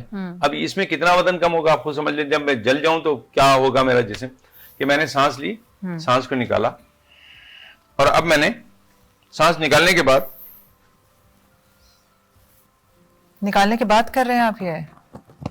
अब सांस को निकाल के जब मैंने स्टमक को मूव किया है तो ये कंडीशन ऐसी हो जाएगी। इतनी ज्यादा, ओके। ये निकाल के आप स्टमक मूव कर रहे हैं? अच्छा, हाउ डज इट हेल्प? सांस निकाली। अब ये अग्निसार क्या करेगी? सबसे पहले आपका निजाम हजम जो है उसको ये बेहतर करेगी। निजाम हजम बेहतर हो जाएगा। आपके जो इंटरनल ऑर्गन्स हैं, अब ये क्योंकि इसमें जरा थोड़ा सा गड़बड़ हो सकती है साउंड पे, तो मुझे माफ कीजिएगा, लेकिन ये कि इससे बेहतर मुजाहरा नहीं हो सकता कि हम इसको प्रैक्टिकली कर लें। ठीक है। अग्निसार उन तमाम लोगों के लिए अच्छी है जिनकी निजाम हजम खराब है, जिनके अंदर एनर्जी कम है, बहुत ज्यादा उनको नजला जुकाम का, ठंडे अमराज वाले जो हैं उनको अग्निसार कर लेनी चाहिए। बहुत अच्छा है और बड़ा काम देती है अग्निसार। फिर वही स्किन को निखारेगी, आपके इंटरनल ऑर्गन्स के अंदर एक गर्मी पैदा करेगी। तो लो ब्लड प्रेशर वालों के लिए तो कमाल की थेरेपी तो होगी। जो अक्सर लोग जो कि गैस और ब्लोटिंग का शिकार रहते हैं उनको भी ये हेल्प करेगा? एक क्योंकि लिहाज से हाजमा आप निजाम कह रहे हैं हाजमा बेहतर। की तरफ जा रहा है ना, लेकिन उनमें और भी चीजें होंगी, ठीक सिर्फ है। यही नहीं होगा। फिर उन्हें और भी मुद्रात लगाने हैं, कुछ और खाने में भी एहतियात करनी है। सबसे पहले खाना जल्दी खाना है रात में। सबसे पहले। अच्छा जी, और अब आप देख रही हैं, जब मैं आपसे गुफ्तगू कर रहा था तो मुझे ऐसा नहीं हो रहा था। ये है जिस्म का एक अंदाज जिसमें वो टॉक्सिन निकालता है। खांसी मेरे से vocal भी cords निकलती है। पे ठीक है। ये इफेक्ट आ रहा है, तो कहीं ना कहीं कोई पुरानी ठीक है। हवा रुकी हुई थी। सही। अच्छा, वायु मुद्रा का एक और चीज मैं बताता हुआ रह गया था कि किसी को बहुत ही पुराना ऐसा अंदर से मरोड़ पड़ रही हो, एयर रुकी हुई हो, जब वो ये निकलेगी ना तो उसकी जो डकार होगी वो बदबू वाली होगी। यानी वो जब करे यूं जोर से तो आसपास वाले कहेंगे वो तो ठीक है, तो ये वायु मुद्रा ये अकेला क्या है भाई? घर में अकेले लगाएं। नहीं, ये वैसे ही करें, लेकिन एक ही दफा आएगी और toxic, डकार में सारे टॉक्सिन्स बाहर बगी वो शख्स खुद सोचेगा कि ये मैंने क्या खाया था। किस तरह की हवा निकली है, एयर जो निकलेगी वो। अच्छा, ये मुद्राज लगा के आप कितनी देर भी बैठे रहे? नहीं, 45 मिनट इस मुनासिब वक्त अच्छा, ठीक है। अच्छा, अब ये तो हो गया अग्नि साहब। हाँ। अब एक बड़ी अच्छी ब्रीदिंग है। वो कैसे हेल्प करती है? किसी किस्म का भी जहरीला मवाद हमारे जिस्म में आ जाए, देखिए ये थेरेपी नहीं है, लेकिन मैं सिर्फ पॉइंट ऑफ रेफरेंस के तौर पे कह रहा हूँ। हम इसको कैंसर के पेशेंट को भी करवाते हैं। Really? क्योंकि उसके जिस्म के अंदर कुछ ऐसे केमिकल आ गए जो हमें नहीं चाहिए। ठीक है। तो उस लिहाज से ये थेरेपी नहीं है हरगिज। इसको प्लीज मैं इसको रिकॉर्डिंग को इतना लेकिन अगर अपनी डाल भी दीजिएगा कि ये मैं खुद कह रहा हूँ, ये मैं थेरेपी नहीं बता रहा, बट हम कराते हैं ताकि। और अगर हम इन चीजों को अपनी प्रैक्टिस में रखते हैं तो हम हेल्दी रह सकते हैं। ठीक है, आप बताइए। ये शजाली है, बड़े मजे की है। अगर फर्ज कीजिए इस जैसे जोक, रिश्ते अल्लाह सबको संभाल के रखे, आपके सामने कोई ऐसा शख्स बैठा है जिसको आप कुछ कह तो नहीं सकते, लेकिन दिल में बड़ा बुरा लग रहा है। मैं इसलिए आपसे रुख इधर करता हूँ, आप मेरी बहन है, लेकिन सिर्फ शरारतन कह रहा हूँ। तो जबान तो मैं आपको नहीं दिखा सकता, क्यों करके नहीं कर सकता, इसमें कर सकता हूँ।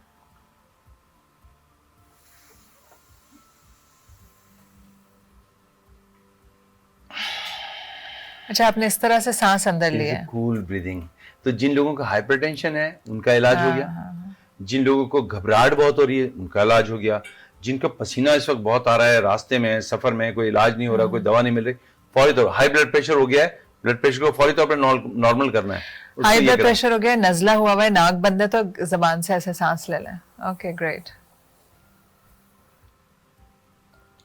अच्छा, सांस निकली है आपने। शिताली। ठीक है। शितकारी में दांत का ये किया, जो लोग जबान नहीं निकाल सकते वो ये कर सकते हैं। शितकारी और शिताली दोनों जो हैं हमारे जिस्म में जो यानी टॉक्सिक एलिमेंट केमिकल है उसको न्यूट्रलाइज करती हैं। यही वजह है कि कोई भी बादशाह हो, बड़ा आदमी हो, उसको उसका योगी जो है शिताली जरूर कराता था कि अगर खाने में तुमने जहर खा लिया है तो कम से कम। इसको जो लोग करते हैं ये होते हैं ज्यादातर हमारे जो सपेरे होते हैं वो इसको जरूर करते हैं, क्योंकि ये स्नेक बाइट करे तो उसके जहर से मरने नहीं देते। अरे वाह। उसको न्यूट्रलाइज करती है, पॉइजन को न्यूट्रलाइज करती है। इसके अलावा जैसे वो पॉइजन को न्यूट्रलाइज करती है तो हर उस जगह जहाँ पे हमें बॉडी में कहीं पॉइजन मिल रहा है हम उसको न्यूट्रलाइज करने के लिए इसको इस्तेमाल करेंगे। Is scientific. ठीक। और अब इसके बाद एक और ब्रीदिंग आती है, उसमें हम जो है भ्रस्तिका और भरमारी। भरमारी जो है तमाम स्ट्रेस और डिप्रेशन के पेशेंट के लिए कमाल का गिफ्ट है। ठीक है। ये उमिंग है एक तरीके से, जैसे भंवरे की आवाज नहीं होती। जी जी। अब इसको करने के कई तरीके हैं। एक तो तरीका यह है कि मैंने इसको कान बंद किए, नाक को हल्का सा यहाँ रखा, मुंह के ऊपर ये उंगली रखी और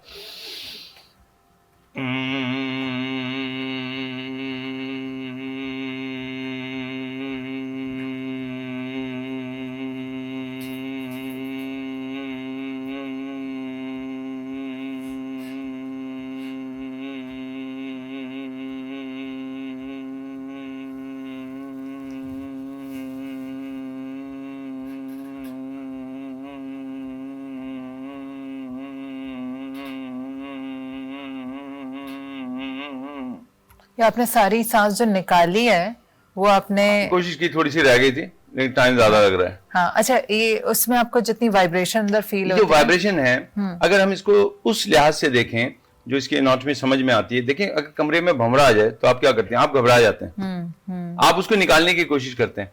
जो नेगेटिव थॉट्स हैं वो ऐसी ही घबराती हैं इस आवाज से कि वो फिर निकलने की कोशिश करती हैं। तो इस वक्त आंखें बंद करके सिर्फ इस आवाज पे फोकस करना है जो अंदर से सुनाई दे रही है, भीतर में। ये सांस लेने का अमल, और ये बहुत जबरदस्त इसकी जो सुकून है ना। हाँ, ये वाइब्रेशन आपके दोनों ब्रेन को, राइट और लेफ्ट ब्रेन को सिंक्रोनाइज करती है और थॉट प्रोसेस को थोड़ी देर के लिए रोक देती है और रिलैक्सिंग होती है। और आप जब इसमें जाते हैं ना तो करते हुए आपको लगता ही नहीं कि आप सांस निकाल रहे हैं, बस आवाज आई जा रही है और आप एंजॉय करते हैं और आप एंजॉय करते हैं। अब इसको भी 5 से लेके 25 दफा करें। इसके क्या फवायद है? एक तो आपने कहा कि स्ट्रेस रिलीवर है, आपको अपने ब्रेन के अंदर ताकत देनी है, उसको सेंट्रलाइज करना है, फोकस करना है। करंट दौड़ गया पूरी बॉडी में। बिल्कुल, ये प्योर ब्रेन पे काम कर रहा है, तो ये न्यूरोलॉजिकल एरिया पे जाएगा, नर्व्स पे जाएगा। तो ज्यादातर जिन लोगों को न्यूरोपैथिकल कोई डिसऑर्डर है या वो कर सकते हो तो वो करना कि अगर चाहिए। आप सुबह काम पे But- आने से पहले करें तो आप जाको चौबंद हो जाते हैं काम के दरमियान चाय भी के कर बगैर। सकते हैं। मैंने कहा चाय ना भी मिले तो देखिए चाको चौबंद हो सॉरी, जाते चाको चौबंद करने के लिए हर ब्रीदिंग हमारी काम की है, योगा की सारी ब्रीदिंग काम की है, लेकिन जब आप डीप इनहेल डीप बेसिक वाली डायफ्रामेटिक करेंगे तो वो तो तमाम एरिया पे काम करेगी। सही। अच्छा, ये करते हुए पता भी नहीं चलता, आप ऑफिस में कर लें, किसी को क्या पता है कि क्योंकि आपने, आदत पड़ जाती है ना। हाँ। और आदत पड़ जाती है, आदत क्या पड़ बात है। जाती है, हाँ। बस मैं अगर वो जुमला जो मैंने पहले कहा था कि योगा कुछ अलग चीज थोड़ी है, जो आप कर रहे हैं उसी को ढंग से कर लें, जिंदगी That's called गुजारने योगा। का ढंग है। ठीक है, इसके अलावा आप जिंदगी कुछ और बता रहे हैं? अब इसके बाद एक है जिसको मैं भी पसंद करता हूं, ये भरमारी है, भ्रस्त्रिका। जब कोविड आया तो कोविड में जो सबसे ज्यादा प्राणायाम कराई गई वो भ्रस्त्रिका है। ये लंग्स को पावरफुल करती है। तो वो तमाम अफराद जिनको एस्थमा है या जिनको दमा से या लंग्स से रिलेटेड कोई ऐसी डिसऑर्डर है जिसमें वो ये कर सकते हैं और डॉक्टर की इजाजत है वो करें। लेकिन अगर कोई इंजरी है और कोई और ऐसा इफेक्ट है जिसमें उनको बहुत जर्क नहीं देना, जैसे दिल के मरीज ये नहीं करेंगे, दिल के मरीज कपाल भाटी को भी बड़ी एहतियात से करेंगे। सिर्फ कपाल भाटी ठंडे वक्त कीजिए ताकि ज्यादा हाइपरटेंशन की तरफ ना जाएं। कभी भी दिल का मरीज जो है कंभाग या सांस को नहीं रोकेगा किसी हालत में, ना अंदर ना बाहर, उसको नॉर्मल सांसें लेनी है, क्योंकि रोकने से जो इफेक्ट कार्डियोलॉजिकल आएगा उसको फिर संभालना मुश्किल हो सकता है। सही है। जरूरी नहीं क्या है। अब हम यहाँ पे एक ब्रीदिंग करते हैं, क्योंकि मेरे हाथ बहुत ऊपर नहीं जाएंगे, इसमें फ्रेम से बाहर चले जाएंगे, तो मैं चाहता हूँ कि आप कितने इसको ऊपर इस तरह- तक जा सकते हैं? मेरे ख्याल मास्टर में शायद ना जाए, लेकिन वैसे ये बहुत ऊपर चले जाते हैं, लेकिन कोई बात अच्छा, वो जो ऐसे खींचने वाली हाँ। ब्रीदिंग है। हाँ। सांस लेते ऊपर गए। अब फर्ज कीजिए कि मैंने हाथ निकाल देता हूँ फ्रेम से, निकाल कोई नहीं मसला पा नहीं, रहे ये हैं। निकल गए।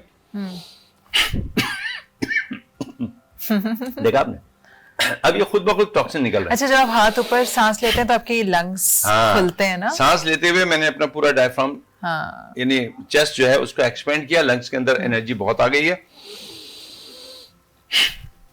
एकदम मैंने निकाल दी।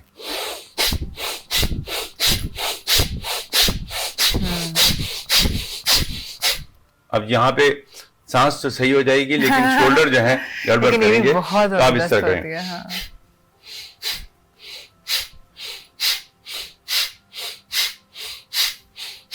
ये मैंने बनाई है, असाजा ये कहते जी हैं। जी, मैंने भी वही सीखी लेकिन है। हाँ। ये अब मुझे गर्मी लगना शुरू हो गई, हाँ, आई नो। ठीक है, मेरे अंदर But this is very refreshing. Oh yes, of Very course, of refreshing. course. बल्कि अंदर ऐसी घंटियां बजने लगती हैं, झंझनाहट होती है, क्योंकि सारे टॉक्सिन्स आई थिंक रिलीज होते हैं और फिर आप एकदम काम हो जाता है। जब किसी वीराने में कोई मुसाफिर आता है तो ऐसी होती है। सही बात है। जब हम अपने अंदर जाए ना, हाँ। अपने भीतर में कभी झांका ना हो, रब ने भी तो कहा कि मैं तुम्हारे अंदर हूं।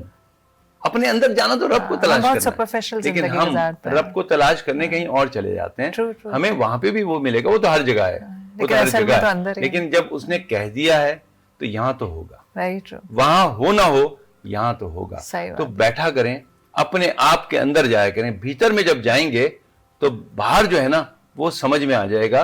बाहर समझते रहे और अंदर ना गए तो बड़ी कुछ नहीं। मजेदार चीज है कि जब आप रब से कनेक्ट हो जाते हैं तो लोग आपसे कनेक्ट होना शुरू हो जाते हैं, क्योंकि उनको शायद सुकून के लिए वो आपके पास आने लगते हैं। देखिए, यहाँ पे मैं आपसे जरूर इख्तलाफ करता हूँ, क्यों? क्योंकि बाज दफा लोग रब से करीब नहीं होते, लोगों ही से करीब होते हैं, नहीं या नहीं, लोग ही उनके करीब होते हैं। जैसे मैं हम यहाँ उन पे लोगों के एक पास और- जाते हैं ना जो नहीं, रब के यहाँ पे करीब एक होते और हैं। लफ्ज कह देते हैं।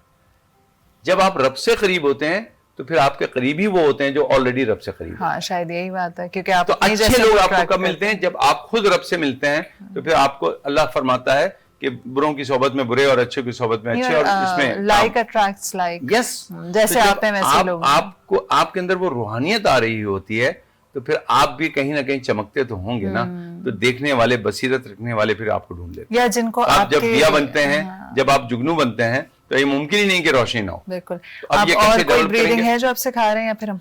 इसमें एक और ब्रीदिंग है जो मैं चाहता हूं कि अगर आप इन तमाम टेक्निकलिटी को नहीं समझ पाए, पहले तो मेरी दरख्वास्त ये होगी, इसलिए नहीं कि मैं यहाँ बैठा हूं, आप कोई भी वीडियो देखना चाहें तो देखें जरूर, लेकिन अगर आप इसी वीडियो से मुस्तफीद होना चाहते हैं तो उसको बार बार देखिएगा, ताकि आप समझ सकें कि मैंने क्या बताने की कोशिश की। क्योंकि बहुत सारी चीज़ें मेरी रह रही हैं, लेकिन फिर भी मैं एक गिफ्ट मैं आपको दे रहा हूँ, बहुत सिंपल, कुछ ना करें, आराम से बैठें और अपने सांस के ऊपर फोकस करें।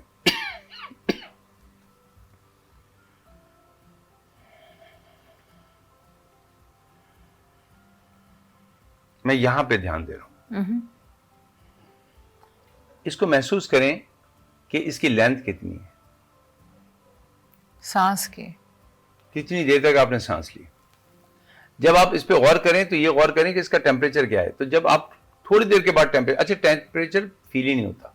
सर्दियों गर्मियों, सर्दियों में थोड़ा सा हो जाता है, आमतौर पे फील नहीं होता। और यहाँ पे मैं मौला अली मुश्किल कुशा अलैहिस्सलाम का जिक्र करूंगा कि जैसे वो फरमाते हैं कि इंसान का किरदार जो है नमक की मानंद होता है। अगर खाने में नमक ज्यादा हो तो पता चलता है, कम हो तो पता चलता है, लेकिन जब नॉर्मल हो तो कोई जिक्र भी नहीं करता। तो एक अच्छे इंसान में कैरेक्टर ऐसे ही पोशीदा होता है। जब बेहतरीन होता है तो वो उसका ना चर्चा करता है ना कुछ, लेकिन बेहतरीन होता है। लेकिन कम हो जाए, ज्यादा हो जाए तो पता चलता है। अब यहाँ पे क्या होता है, सांस के लिए मौला का अलैहिस्सलाम जिक्र जो किया मैंने इसलिए कि जब आप नॉर्मल सांस लेते हैं तो आपको टेम्परेचर का कुछ नहीं पता होता कि बाहर का टेम्परेचर कितना ठंडा है और भीतर में क्या मसला है, कुछ नहीं पता चलता। लेकिन जैसे ही ध्यान दूंगा तो मैंने जो रूम टेम्परेचर है उसको इनहेल किया है और जो बॉडी टेम्परेचर उसको एक्सहेल किया। अब ये जो रूम टेम्परेचर और बॉडी टेम्परेचर का फर्क है ये खासा है। अगर ये 16 है तो 98.6। अब इनमें जो फर्क है वो यहां महसूस नहीं हो रहा नॉर्मली सॉरी। लेकिन जैसे ही मैं इस पे ध्यान देने लगूंगा तो जाती हुई सांस ठंडी और आती हुई गर्म लगने लगेगी।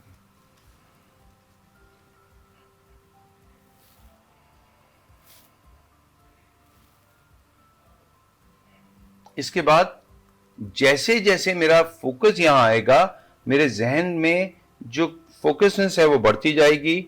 मैं ज्यादा कॉन्सेंट्रेटेड फोकस रहूंगा। मेरे विचार, मेरे ख्यालात, मेरे एहसासात, मेरे जज्बात ज्यादा कंट्रोल में रहेंगे। मैं ज्यादा मुनज्जम इंसान बनता जाऊंगा अगर मैं ये करता जाऊं। क्योंकि अब ये मेरी आदत हो गई कि मैं कहीं और नहीं जाता, अपने ऊपर ध्यान देता हूं। ये आप सफर में कर सकते हैं या आप कहीं बैठे हों, आपके सामने कोई ऐसा शख्स बैठा हुआ है जिसका बिल्कुल मूड नहीं है आपको चैन से बैठाने का, वो बातें कर रहा हो और आप उसको देखते हुए अपने ध्यान इधर लगा लीजिए। आप भी खुश, वो भी खुश। सिर्फ आपके मुस्कुराहट के लिए मैं आप गुफ्तगू करें और मैं यहाँ पे। तो मुझे लग रहा है आप सुन रहे हैं मेरी, आप अपने मजे में बैठे हैं। जी जी सही जी बिल्कुल ठीक। मुझे कुछ नहीं पता चला आप क्या कहेंगे। ये बच्चे भी करते हैं ना, जब उन्हें डांट पड़ी होती है जोन आउट होता है। मैंने जब भी तो कहा कि बच्चे तो मौलिम, अगर मौलिम बच्चे को बना लें तो आका हज़रत मोहम्मद सल्लल्लाहु अलैहि वसल्लम का इरशाद मुबारक है कि हमें बच्चों से 8 चीजें सीख लेनी चाहिए। वो रो के रब को मना लेते हैं। हमें रोना नहीं आता जब हम दुआ करते हैं। अगर हमारी आंखों में अश्क आ जाएं तो ये कैसे मुमकिन है कि खालिक कायनात उन अश्कों के तुफैल हमारी उस दुआ को कबूल ना करे। Very true, very true. वो जब लड़ते हैं तो कुछ ही देर के बाद भूल जाते हैं, उसी के साथ खेलते हैं और वालिदैन कहते हैं अभी तो तुम लड़ रहे थे। वो दरगुजर जानते हैं। जब वो सोते हैं तो इस तरह सोते हैं कि उनको ये फिक्र नहीं होती कि राज़िक जिसने रिज़्क़ मुझे अभी सोने से पहले दी थी क्या उठने के बाद भी देगा। उनको कोई फिक्र नहीं होती, फिक्र बड़ों को होती है। वो किचन भर रहे होते हैं खानों से। बच्चा कभी खाने की चीज को जमा नहीं करता। क्या कमाल है। वो जब किसी से मोहब्बत करते हैं तो वालिहाना करते हैं, टूट के करते हैं, उसको हक कर लेते हैं, उसका पैर पकड़ लेते हैं और जब वो जा रहा हो तो रोते हैं, इजहार करते हैं। हम तो नहीं करते। बहुत सी ऐसी बातें हैं। लेकिन जो एक लाइन है वो मुझे बहुत, अभी भी मेरे रोंगटे खड़े हो रहे हैं कि जब रब की बारगाह में जाओ तो उस बच्चे की तरह रो के मांगो जो जब तक मिलता नहीं है रोता रहता है। ये बात मेरे रोंगटे खड़े कर देती है। अल्लाहुम्मा सल्ली अला मुहम्मद व आले मुहम्मद। तो देखिए अल्लाह सुब्हानहू तआला की नेमतें हमें इस कदर आसानी से मिल गई और वो भी हमें आसानी से मिल गई। हर चीज जो लोगों को बड़ी तको-दौ से मिलती है हम कदर नहीं करते, हम नाशुक्र हैं वैसे। और जब कुछ छिन जाता है ना फिर रोना धोना शुरू हो जाता है और तब एहसास जब छिन जाता है तो हम अपना एक चैनल बनाते हैं और उस चैनल पे सारी नशियात यही होती हैं कि आहे सर में दर्द, आपको पता है मेरे सर में दर्द है, इतना मेरे सर में दर्द है, मैं क्या बताऊं सर में दर्द क्या है, सर का दर्द। ऐसा लगता है नशियात सिर्फ सर के दर्द की आ रही हैं। घुटने में दर्द हो गया तो मसला, दांत में दर्द हो रहा है, यकीन कीजिए बात नहीं हो रही, मुझसे बात नहीं हो रही। भाई जब हो रही थी तो आपने एक दफा भी निकाला अल्हम्दुलिल्लाह। नहीं हो रही थी आपने क्या कहा। दो लफ्ज हैं जो हमारी आगबत को भी सही करते हैं और इस दुनिया को भी सही करते हैं क्योंकि वो पैटर्न उनका है, एक शुक्र एक इस्तगफार।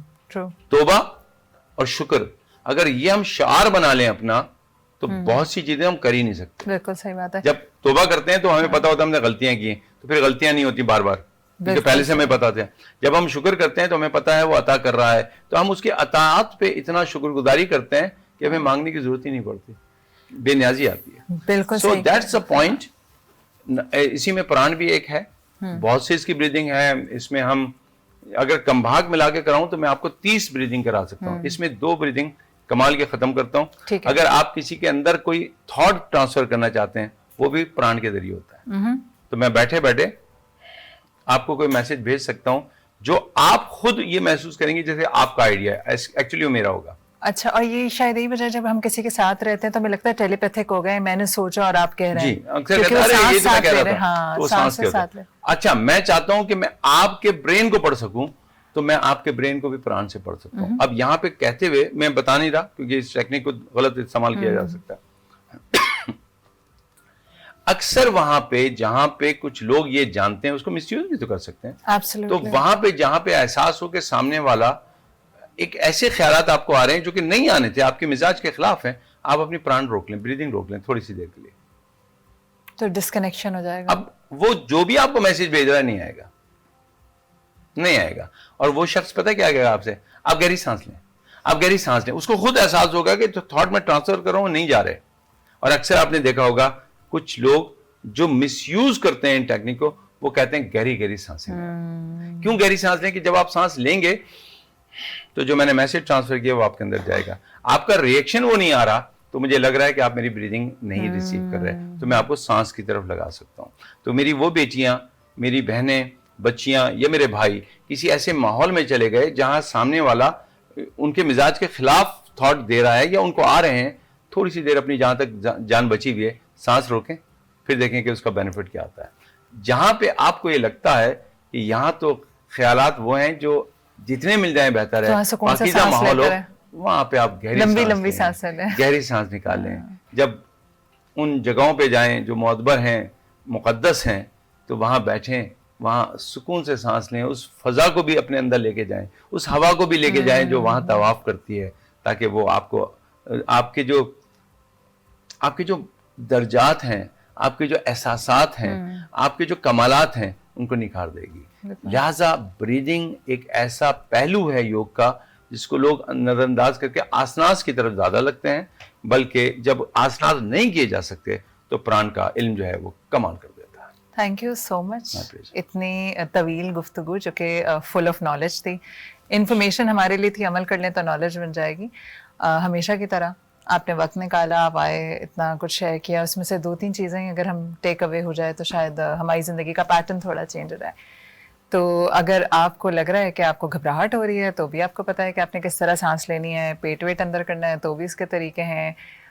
योगा को सिर्फ यहीं तक मत लिमिटेड रखें, क्योंकि मैंने कोई 10-11 साल पहले योगा सीखा था and it actually change my life. और इसके साथ फिर मेडिटेशन भी सीख लें, कमाल की चीज़ है।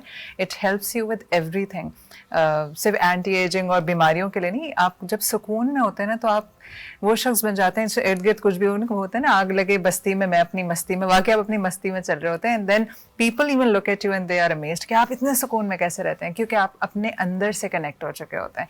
मैं एक ब्रेक ले रही हूँ, ब्रेक के बाद जो है वो मजीद मैं सुकून में जाऊँगी, क्योंकि खाना, अच्छी खुशबू मुझे वैसे ही बड़ा पुरसुकून कर देती है। मैं किचन में लेके जाऊँगी और देखते हैं कि साइमा के जो मैकरोनीज़ हैं वो कहाँ तक पहुँचने मिलते हैं इस छोटे से ब्रेक के बाद।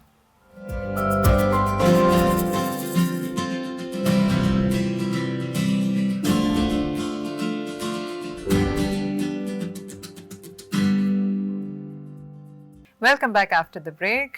ब्रेक में मैंने जो है ना थोड़ा सा और योगी वजाहत का दिमाग खाया, क्योंकि ये जो साइंस ऑफ ब्रीदिंग है ये इतनी कमाल की चीज़ है। मुझे नहीं समझ आती कि हमारे पास इतनी इन्फॉर्मेशन हर जगह मौजूद है, ऑनलाइन भी, हर जगह लोग भी मौजूद हैं, हमारे साथ योगी वजाहत जैसे लोग पाकिस्तान में मौजूद हैं, मगर हम बेसिक चीज़ों पे ही अभी तक क्लूलेस हैं। अच्छा जी, बेसिक चीज़ों से हम चलते हैं कुकिंग की तरफ, और जो कुकिंग है वो आज बिल्कुल भी बेसिक नहीं है, कुछ बहुत मज़ेदार है। वो क्या है आप जानते हैं? तो अब जानते हैं कि कीमा और मैकरोनीज़ कहाँ तक पहुँची। जी साइमा। जी बिल्कुल, देख लीजिए यहाँ पर इस वक्त मैं ढक्कन हटा के दिखाना चाहूँगी कि मैंने अपना जो मीट का सॉस है यानी कीमे का सॉस रेडी कर लिया है। असेंबलिंग मैं सब कुछ अभी सामने करूँगी, क्योंकि अगर मैं पहले से असेंबलिंग कर लेती तो पास्ता जो है वो सॉस को सोक कर लेता। तो अभी हम यहाँ पर दिखाएंगे, इसकी कंसिस्टेंसी भी आप देखिए, हल्का सा जूसी भी है, और सॉस इसकी मैंने बहुत ज़्यादा जो है ड्राई नहीं की है, ताकि जब हम पास्ता इसमें मिक्स करें, मैक्रोनीज मिक्स करें, तो ये उसके साथ बहुत अच्छा सा ब्लेंड हो जाए, ड्राईनेस की तरफ ना आए। अभी इसी स्टेज पर मैं शामिल करने जा रही हूँ थोड़ी सी शिमला मिर्चें, जो कि मैंने बचा के रखी हुई थी आखिर में डालने के लिए। और ये मैंने इसलिए भी बचाई हुई थी कि इसका कलर हम बहुत ज़्यादा, इसका कलर हम जो है वो ख़राब नहीं करेंगे, बल्कि फ़्रेश ही रहने देंगे, और ये जब क्रंची मुंह में आएंगी तो बहुत अच्छा लगेगा। अच्छा जी, अब मैं जा रही हूँ पास्ता, जो मैंने यहाँ पर 2 कप बॉइल्ड पास्ता है मेरे पास, ये मैंने कर लिया था। अकॉर्डिंग टू जो भी पैकेट इंस्ट्रक्शन है वो आप कर लीजिए। और ये अब हम इसको मिक्स करने जाएंगे। कोशिश कीजिएगा कि इसमें छोटे साइज़ के पास्ता का शेप आप लें, क्योंकि उससे ये होता है कि एक तो डिश का लुक बहुत अच्छा आता है, दूसरा ये खाने में भी आसानी होती है। बहुत बड़े बड़े पास्ताज जो होते हैं वो ज़्यादातर बेकिंग में यूज़ हो रहे होते हैं, तो हमने चूँकि इस डिश को बेक नहीं करना है, हमने सिर्फ़ और सिर्फ इसको बेकिंग के बग़ैर इसको सर्व करना है, तो इसलिए छोटे पास्ता का इंतखाब कीजिएगा ख़रीदते वक्त। अच्छा, ये अब आप देखें मैंने इसको यहाँ मिक्स कर दिया है, और साथ ही मैं अब इसमें क्रीम शामिल करूँगी ताकि ये थोड़ा मज़ीद सॉसी हो जाए। अच्छा, चूल्हे की आंच मैंने खोली हुई है जी माविश, ये मैंने क्रीम यहाँ पे डाल दी है, और अब बस अब हम इस पास्ता को मिक्स करेंगे और निकालेंगे, क्योंकि अदरवाइज़ ये फिर ड्राई हो जाएगा। अच्छा, एक बात मैं और आप लोगों को बताती चलूँ, अगर आपके पास क्रीम है तो आप इसमें क्रीम का भी इस्तेमाल कर सकते हैं, वरना जो बॉटल में क्रीम चीज़ आती है आप वो इसमें ऐड करें 1/2 कप, तो उससे बहुत अच्छा इसका जायका आएगा, और बल्कि कहना चाहिए जायका दोबाला हो जाएगा। अच्छा, ये देखिए अब हम इसकी मिक्सिंग की तरफ चल रहे हैं। मिक्स कर कर ये पास्ता, अभी बिल्कुल भी आपको आवाज़ आ रही होगी कि आवाज़ सुनाई दे रही होगी कि ये बिल्कुल भी जो है ड्राई नहीं है, बल्कि अच्छा सा सॉसी सा है। इसी स्टेज पर अब मैं इसको डिश आउट करने जा रही हूँ। डिश आउट करेंगे इसको, और फिर इसको थोड़ा सा डेकोरेट करके हम दिखाएंगे।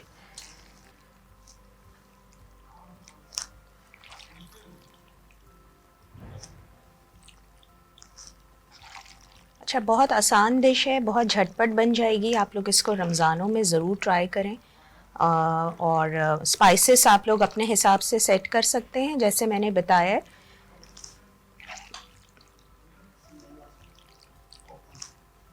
अच्छा जनाब, ये देखें, ये हमने बस अभी इतना ही डिश आउट करूँगी मैं, बाकी को हम ढक देते हैं। ये थोड़ी सी डाल रही हैं? थोड़ी सी शिमला मिर्च मैंने बचा ली थी ऊपर इसको जो है डेकोरेट करने के लिए, ताकि वो पता रहे कि ये इसके अंदर इंग्रेडिएंट्स में भी शामिल है। ये लीजिए, हमारा बेहतरीन सा पास्ता रेडी है। ये आप दिखा सकते हैं कैमरे में, ज़रूर आप लोग इसको ट्राई करें। बीफ, चिकन, मिन्स दोनों के साथ बना सकते हैं, और हमें अपना फीडबैक देना ना भूलें। इसमें मटर ऐड कर सकते हैं? बिल्कुल, आप बटर भी यूज़ कर सकते हैं इसमें।